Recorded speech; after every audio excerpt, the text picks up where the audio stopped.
Jesen u šumi.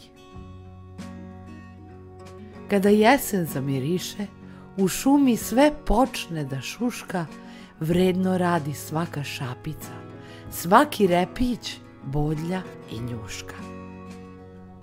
Plodove šumske se kupljaju, veverice, šumske vrednice.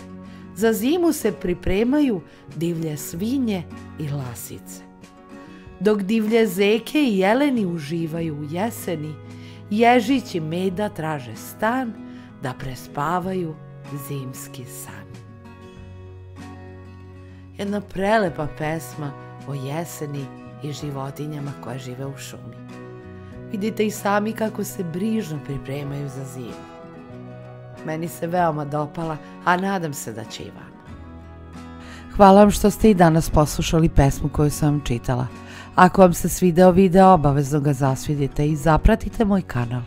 Pratite me i na Instagramu i Facebooku. Ako imate neku posebnu želju da vam pročitam neku priču, bajku, basnu ili pesmu, slobodno mi pišite, pogledajte adresu u opisu videa.